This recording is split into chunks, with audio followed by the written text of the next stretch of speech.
اس طریقے سے ہے کہ اگر حقوق کی بات کی جائے تو والدین کے اپنے حقوق ہیں قرآن کریم کی روشنی میں، اولاد کے اپنے حقوق ہیں، شوہر کے اپنے حقوق ہیں، بیوی کے اپنے حقوق ہیں، بہن بھائیوں کے اپنے حقوق ہیں، رشتہ داروں کے اپنے حقوق ہیں، ہمسایوں کے اپنے حقوق ہیں، بڑے کا چھوٹے پر حق ہے، چھوٹے کا بڑے پر حق ہے۔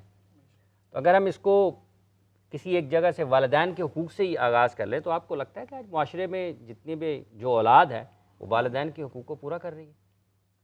بسم اللہ الرحمن الرحیم، اللہم صلی وسلم وبارک علی سیدنا و مولانا محمد وعلی آلہ وصحبہ وبارک وسلم۔ بہت شکریہ حافظ صاحب، اور بڑا ہی اہم ٹاپک ہے ڈیفینیٹلی کہ حقوق اللہ ہیں اور حقوق العباد۔ حقوق اللہ ایسے ہیں کہ جن کا تعلق ذات باری تعالیٰ کے ساتھ اور بندے کے ساتھ ہے۔ اللہ تعالیٰ کی ذات تو قادر مطلق ہے، وہ چاہے تو اپنا حق معاف فرما دے، وہ قادر ہے نا۔ اس ذات کے اوپر نہ تو کوئی چیز واجب ہے اور نہ ہی کوئی بندہ اس ذات کا نفع کر سکتا ہے، نہ ہی اس ذات کا کوئی نقصان کر سکتا ہے۔ تو اس لیے اللہ تعالیٰ کے جو حقوق ہیں یہ اس کا مطلب ہرگز یہ نہیں کہ وہ پورے نہ کیے جائیں، وہ بھی پورے کرنے ہیں، ٹھیک ہے۔ لیکن جہاں تک تعلق ہے نا حقوق العباد کا، تو وہاں چونکہ بندے کا نفع بھی ہوتا ہے، بندے کا نقصان بھی ہوتا ہے، بندہ محتاج بھی ہے، ایک دوسرے کے ساتھ منسلک ہیں، ہر بندہ ایک نہ ایک بلکہ ہر بندہ دوسروں کے ساتھ اٹیچ ہے۔ تو اب ان تمام چیزوں کو ملحوظ خاطر رکھتے ہوئے ہر بندے کا دل کرتا ہے کہ میں اپنا فائدہ بھی کروں، اور جو مسلمان ہے اس کا چونکہ اللہ تعالیٰ کی ذات پہ ایک یقین کامل ہوتا ہے، اور اللہ تعالیٰ کی ذات پر یقین کامل ہونے کی وجہ سے وہ ہمیشہ کام وہ کرتا ہے جس کا تعلق زیادہ آخرت کے ساتھ ہو، دنیا کے ساتھ بھی اس کا تعلق ہو اور آخرت کے ساتھ بھی۔ تو اب جب کوئی بندہ ان تمام چیزوں کو مد نظر رکھتا ہے نا، تو پھر وہ حق لینے کی بات بعد میں کرتا ہے، پہلے وہ حق دینے کی بات کرتا ہے، کیونکہ اس کا توکل اللہ تعالیٰ کی ذات پہ ہے اور اس کو پتا ہے کہ میں نے ایک نہ ایک دن اللہ کے سامنے جواب دینا ہے۔ اب ان تمام حقوق میں سے جتنے بھی حقوق العباد ہیں ان میں سب سے پہلا نمبر جو آتا ہے وہ والدین کا آتا ہے، کہ خالق کائنات مالک ارض و سماوات نے کئی مقامات پر، کوئی ایک مقام نہیں بلکہ کئی مقامات پر قرآن مجید فرقان حمید میں اور حضور نبی کریم صلی اللہ علیہ وآلہ وسلم نے اپنے فرامین کے اندر کثرت کے ساتھ جن حقوق کی ادائیگی کا حکم فرمایا ہے ان میں سے ایک والدین کے حقوق ہیں۔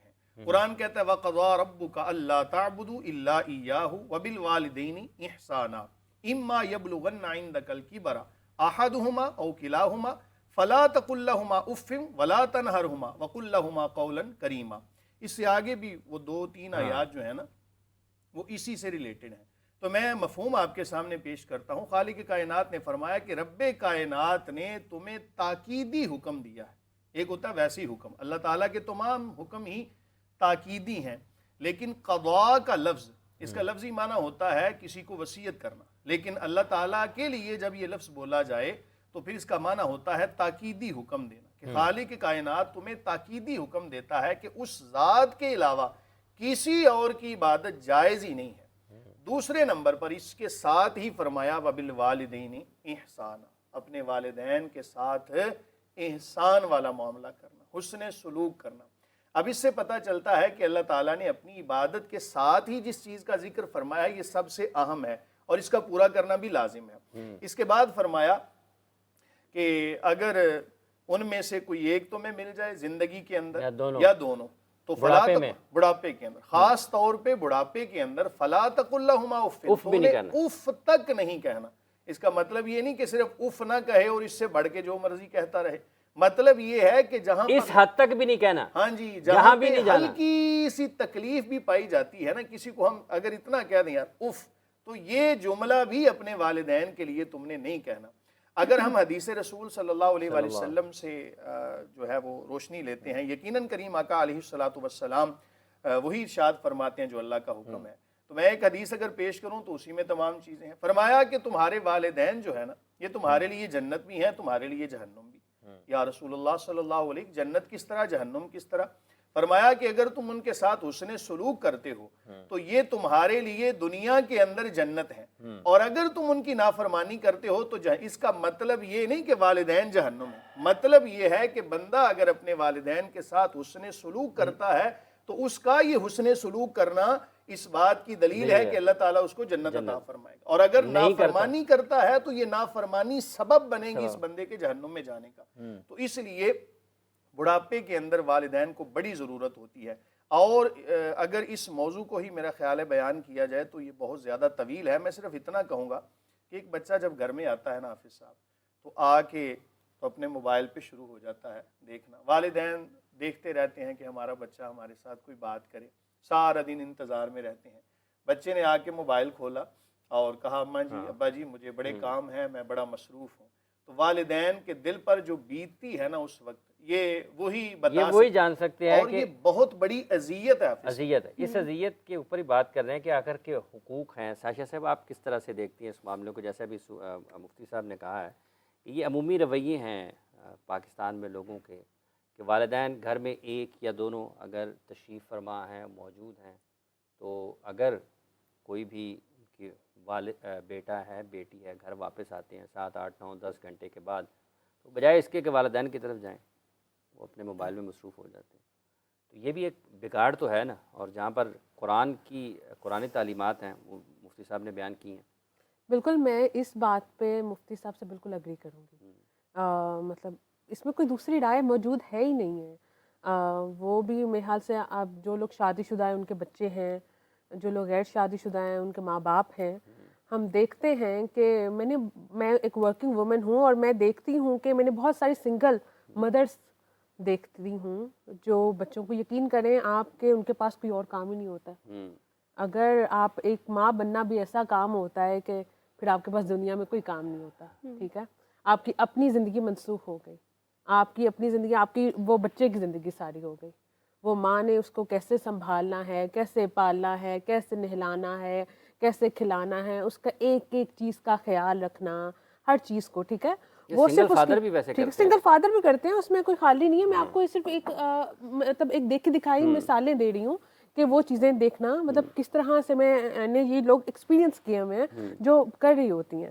تو وہ اٹس اے فل ٹائم، کیونکہ عموماً فادر کا کام یہ ہوتا ہے کہ اس نے باہر سے پیسے کما کے لانے ہوتے ہیں، گھر کے اکانومیکل جو ہے چیلنجز ان کو فیس کرنا ہوتا ہے، فائنینشیل ایشوز کو، ٹھیک ہے؟ ماں نے اس کو پریکٹیکلی سارا ڈیزالو کرنا ہوتا ہے، ٹھیک ہے؟ بچے کی اپ برنگنگ کو لے کر مینٹل کانشیسنیس کی بلڈ اپ کرنا ہوتا ہے، اس کی ایموشنل جتنی بھی نیڈز ہوتی ہیں ان کو پورا کرنا ہوتا ہے، ٹھیک ہے؟ اس کو کیا ماں کو پتہ ہے کہ میرے بچے کو کتنی دیر تک اس کو فزیکل لو کی ضرورت ہے، کب تک اس کو میرا ایموشنل ایڈوانٹیج چاہیے، مطلب وہ تمام چیزیں دیکھنی ہوتی ہیں۔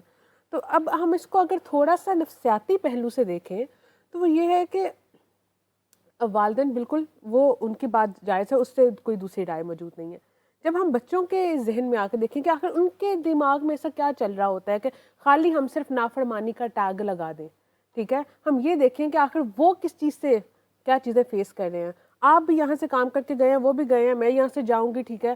ہم بھی ایک اوبیسلی ایک جو سوشل بیگیج ہے وہ اٹھا کے لے کے جا رہے ہیں، کام کا سٹریس ہے، ٹینشن ہے، باقی چیزیں ہیں، ٹھیک ہے؟ اپنے کیونکہ ہم بھی ایک مکمل انسان ہی بنے ہوتے نا، جو ہمارا کانشیسنیس ہے وہ مکمل نہیں ہوا، ٹھیک ہے؟ ہم بھی اس طرح کے بہت سارے بیگیج، ٹینشن، سٹریس لے کے جا رہے ہوتے ہیں، اور عموماً ہم انسان ہیں، ہمیں نہیں پتہ ہوتا کہ ہم نے اس کا کس طرح ریئیکٹ کرنا ہے، ٹھیک ہے؟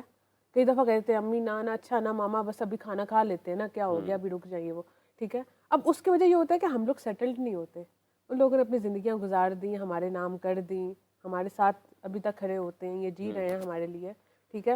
ہم لوگ اس عمر کے اس حصے میں ہوتے ہیں، ہم نے گھر چلانے ہوتے ہیں، ٹھیک ہے؟ ہم نے بھی گھر چلانے ہوتے ہیں، ہم نے اس میں حصے دار بننا ہوتا ہے، ہم چاہ تو رہے ہوتے ہیں کہ ہم اپنی ماں کو دنیا کی ہر خواہش اس کی پوری کریں، اپنے باپ کا جتنا ہو سکتا ہے اس کے لیے، ٹھیک ہے، آرام پیدا کریں، مگر اس کے باوجود ہمیں یہ چیزیں دیکھنی پڑتی ہیں۔ تو اس حوالے سے جو میں نے تھوڑا سا فیس کیا نا، میں پڑھاتی ہوں تو میں جو آج کی نوجوان جنریشن کو دیکھتی ہوں نا یونیورسٹیز میں جو آتی ہیں، کہ وہ کہاں سٹک ہیں بیسیکلی، اس کی یہ ساری کی ساری چیزیں آپ کے اکانومیکل پرسپیکٹیو سے جڑی ہوتی ہیں، جو کہ بہت ساری اسٹیٹ کی ذمہ داریاں ہوتی ہیں وہ ہمیں پرووائڈ نہیں کر رہی ہوتی، اور اس کی وجہ سے ہمارے گھریلو حالات ہیں وہ بکھرے ہوتے ہیں۔ ریاست اپنی ذمہ داریاں نہیں نبھاتی ہے قیصر صاحب، تو پھر اس کے بعد یہ مختلف قسم کے مسائل پیدا ہوتے ہیں، اور اس میں ہی یہ ایک آپ اس کو کہتے ہیں، ہم کہہ سکتے ہیں کہ شاید نفسیاتی طور پر اتنے ہم کمزور ہو جاتے ہیں یا پھر اس کے اتنے بد اثرات آتے ہیں کہ انسان اپنی جو بنیادی چیزیں ہیں انہی سے ہٹتا چلا جاتا ہے؟ دیکھیے میری اوپینین یہ ہے کہ ہم نے اس ٹاپک کو بالکل مڈل سے اسٹارٹ کیا ہے and I don't think we can do justice to it اگر ہم مڈل سے اسٹارٹ کریں. اصل بات یہ ہے کہ زندگی گزارنے کے جو طریقے دنیا میں دو موجود ہیں, جو دو اپروچز ہیں ٹورڈز لائف, کولیکٹیوزم ہے اور انڈیویجولزم ہے, کہ بہتر پیکیج کون سا ہے. ہم مسلمان کولیکٹیوسٹ لوگ ہیں, ہم بائی ڈیفالٹ پوزیشن ہماری یہ ہے کہ ہم ایک سسٹم کا حصہ ہیں, اس سسٹم کو سسٹین کرنا ضروری ہے کہ ہماری بقا اس میں ہے. وہ سسٹم فیملی کا ہو سکتا ہے, وہ معاشرے کا ہو سکتا ہے. دوسرا انڈیویجولزم ہے کہ جس میں آپ اپنی کائنات کا مرکز آپ خود ہیں اور آپ نے ایک سوشل کانٹریکٹ کیا ہوا ہے ایک خاندان کے ساتھ, ایک معاشرے کے ساتھ, لیکن اصل اہمیت آپ کی باقی ساری چیزیں سیکنڈری ہیں. اب ان میں سے کون سا سسٹم بہتر ہے, اصل سوال یہ ہے. اوبیسلی کولیکٹیو سسٹم بہتر ہے, اس لیے کہ انسان بذات خود ایک کولیکٹیوسٹ بینگ ہے, انڈیویجول بینگ تو وہ ہے ہی نہیں. وہ جہاں بھی جاتا ہے کمیونٹیز بلڈ کرتا ہے, سسٹم بناتا ہے, اپنی آزادیاں کنسیڈ کر کے سرٹن سیکیورٹیز لیتا ہے, تو یہ تو اس کی ایک خصلت میں شامل ہے. ہمیں ایشو اس وقت ہوتا ہے کہ جب ہم ایک لبرل سسٹم سے متاثر ہو کے انڈیویجولزم کو یوز کرتے ہوئے کولیکٹیو سسٹم کے اندر رہنے کی کوشش کرتے ہیں. پھر ماں باپ بھی برے لگتے ہیں, پھر فیملی کے باقی لوگ بھی برے لگتے ہیں, کیونکہ مینٹل پیراڈائم جو ہے وہ انڈیویجولزم پہ ہے اور جو پریکٹیکل پیراڈائم ہے وہ collective سسٹم. اصل ایشو یہ ہے کہ ہمیں اپنی سوسائٹی میں we have to figure it out کہ ہم نے آخر کرنا کیا ہے.